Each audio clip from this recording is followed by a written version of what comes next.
नमस्कार मित्रांनो, स्वागत आहे तुमचं शेळकेटेक या यूट्यूब चॅनलवरती। तर मित्रांनो, जर तुम्ही तुमच्या घरातील कोणी व्यक्ती संजय गांधी निराधार योजना किंवा श्रावण बाळ सेवा निवृत्ती वेतन योजना किंवा दिव्यांग पेन्शन योजना यासारख्या जर योजनांचे लाभार्थी असतील तर तुमच्यासाठी हा व्हिडिओ एक महत्त्वाचा व्हिडिओ असणार आहे। कारण आतापर्यंत आपण नेमकं दरवर्षी आपण जीवित असल्याचा म्हणजे जो कोणी लाभार्थी आहेत जीवित असल्याचा जे प्रमाणपत्र या ठिकाणी आपल्याला द्यावे लागत होते, परंतु आता या ठिकाणी सगळं काही ऑनलाईन करण्यात आलेलं आहे। म्हणजेच बेनिफिशरी सत्यापन ॲप जे की आता महाराष्ट्र राज्याचं देखील ऑप्शन या ठिकाणी आलेलं आहे। याचा अर्थ असा की तुम्ही घर बसल्या तुमच्या मोबाईलमधूनच ऑनलाईन जीवित असल्याचा म्हणजे हयात असल्याचा दाखला तुम्ही ऑनलाईन काढू शकता। म्हणजे तुम्हाला कुठेही या ठिकाणी फिरण्याची आवश्यकता नाही आहे। तर नेमकं कशा पद्धतीने तुम्ही हयातीचा दाखला काढू शकता आणि याची संपूर्ण जे काही प्रोसेस आहे ते या व्हिडिओमध्ये मी सांगितलं आहे। व्हिडिओ नक्की शेवटपर्यंत बघा। जर चॅनलवरती नवीन आला असाल तर चॅनलला सबस्क्राईब करा, असेच महत्त्वपूर्ण अपडेट्स तुम्हाला मिळत राहतील। तर चला मग मित्रांनो, हयातीचा दाखला नेमकं कशा पद्धतीने तुम्ही काढू शकता याची संपूर्ण प्रोसेस आजच्या या व्हिडिओमध्ये बघून घेऊया। सर्वप्रथम तुमच्या मोबाईलमध्ये प्ले स्टोर ओपन करा आणि या ठिकाणी बेनिफिशरी सत्यापन ॲप BSA हा ॲप तुम्हाला तुमच्या मोबाईलमध्ये इन्स्टॉल करायचं आहे। त्यानंतर आधार फेस RD हा ॲप तुम्हाला फक्त इन्स्टॉल करायचा आहे आणि सोडून द्यायचा आहे। हे दोन ॲप इन्स्टॉल केल्यानंतर या ठिकाणी तुम्हाला सत्यापन ॲप जे इन्स्टॉल केलात त्याला ओपन करा आणि या ठिकाणी सर्वप्रथम तुमचं या ठिकाणी डिव्हाइस रजिस्ट्रेशन करून घ्यायचं आहे। तर या ठिकाणी डिव्हाइस रजिस्ट्रेशन करण्यासाठी भाषा सिलेक्ट करा आणि या ठिकाणी प्रोसीड फॉर डिव्हाइस रजिस्ट्रेशन या ऑप्शनवरती तुम्हाला क्लिक करायचं आहे। या ऑप्शनवरती क्लिक करून तुमचं जे काही डिव्हाइस आहे किंवा जो कोणी ऑपरेटर असतील त्यांचं या ठिकाणी पूर्ण रजिस्ट्रेशन करून घ्यायचं आहे। जो कोणी हे करणार आहेत त्यांचं या ठिकाणी डिटेल्स टाकायचे आहेत, ज्यामध्ये डिव्हाइस रजिस्ट्रेशनमध्ये ऑपरेटर जो कोणी आहे त्यांचं या ठिकाणी आधार नंबर आणि मोबाईल नंबर हे टाकून रजिस्टर या पर्यायावरती क्लिक करून रजिस्ट्रेशन कंप्लीट करून घ्यायचं आहे। रजिस्ट्रेशन अशा पद्धतीने या ठिकाणी पूर्ण भरल्यानंतर रजिस्ट्रेशन या बटनवरती क्लिक करा म्हणजे रजिस्टर करा।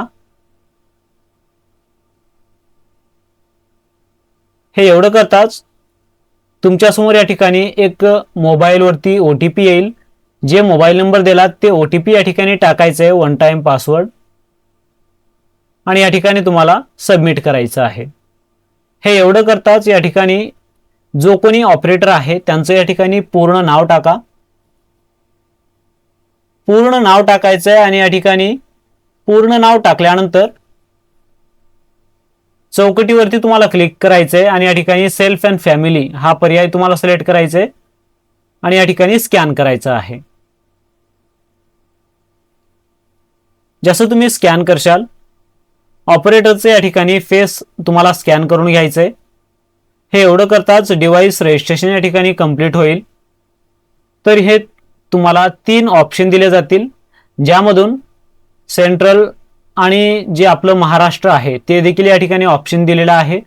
तर या ठिकाणी महाराष्ट्र या ऑप्शनवरती तुम्हाला क्लिक करायचं आहे आणि या ठिकाणी सोशल जे ऑप्शन आहे या ऑप्शनवरती तुम्हाला टिक करायचं आहे, आणखीन म्हणजे क्लिक करायचं आहे। यावरती क्लिक केल्यानंतर या ठिकाणी बेनिफिशरी व्हेरिफिकेशन हा पर्याय तुम्हाला सिलेक्ट करायचा आहे। आता ज्यांचं तुम्ही हयातीचा प्रमाणपत्र काढणार आहात त्यांचे डिटेल्स तुम्हाला टाकायचे आहेत, जसे की त्यांचा आधार नंबर असेल, आधार नंबर टाका या ठिकाणी, त्यानंतर मोबाईल नंबर, ईमेल ID असेल तर टाका, नसेल तर सोडून द्या आणि चौकटीवरती क्लिक करून तुम्हाला सबमिट करायचं आहे। जसं तुम्ही सबमिट करशाल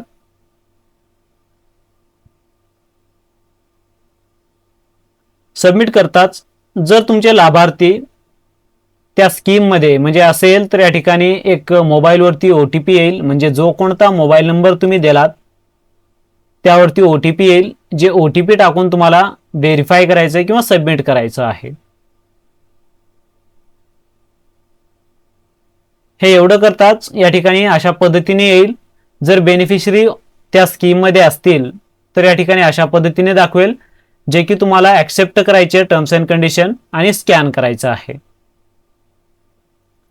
हे एवढं करताच या ठिकाणी जो कोणी लाभार्थी आहे लाभार्थ्यांचं अशा पद्धतीने तुम्हाला फोटो घ्यायचे आणि या ठिकाणी तुमचं जे काही सर्टिफिकेट आहे ते अशा पद्धतीने जनरेट होईल, जे की याचा BSA कोड तुम्हाला कॉपी करून ठेवायचा आहे किंवा याचा स्क्रीनशॉट घ्या किंवा BSA कोड तुम्हाला नोट करून ठेवायचा आहे आणि या ठिकाणी तुम्हाला ओके करायचं आहे. त्यानंतर व्ह्यू बेनिफिशियरी सर्टिफिकेट हा पर्याय तुम्हाला सिलेक्ट करायचा आहे आणि या ठिकाणी BSA चा जे कोड आहे BSA नंबर तुम्हाला टाकायचा आहे, मोबाईलवरती देखील आला असेल ते नंबर टाका आणि या ठिकाणी व्हेरीफाय करा, जे की जो कोणता मोबाईल नंबर तुम्ही दिलात त्यावरती OTP जाईल. OTP या ठिकाणी टाकून तुम्हाला व्हेरीफाय करून घ्यायचं आहे. जसं तुम्ही व्हेरीफाय करशाल, व्हेरीफाय केल्याच्या तुरंत तुमच्या समोर या ठिकाणी अशा पद्धतीने जे की हयातीचा जे काही सर्टिफिकेट आहे लाईफ सर्टिफिकेट किंवा हयातीचा दाखला जे की अशा पद्धतीने दाखवेल, जे की याचा स्क्रीनशॉट काढून किंवा जे कोणी लाभार्थी असतील त्यांच्याकडे हे स्क्रीनशॉट तुम्ही देऊ शकता किंवा ज्या ठिकाणी हे सर्टिफिकेट तुम्हाला लागणार असतील त्या ठिकाणी तुम्ही हे लाईफ सर्टिफिकेट किंवा हयातीचा दाखला तुम्ही सबमिट करू शकता. अशा पद्धतीने तुम्ही तुमच्या घर बसल्या तुमच्या मोबाईलमधून हयातीचा दाखला ऑनलाईन पद्धतीने काढू शकता. जर या प्रोसेसमध्ये काही प्रॉब्लेम होत असेल किंवा तुम्हाला काही समजत नसेल तर मला कमेंट सेक्शनमध्ये कमेंट करून विचारू शकता. आशा करतो मित्रांनो तुम्हाला हे व्हिडिओ आवडला असेल. आवडल्यास लाईक करा, शेअर करा आणि असेच महत्त्वपूर्ण व्हिडिओज तुमच्या चॅनलवरती तुमच्या मोबाईलवरती मिळवण्यासाठी चॅनलला सबस्क्राईब करा. भेटूया नेक्स्ट व्हिडिओमध्ये. जय हिंद, जय महाराष्ट्र, धन्यवाद.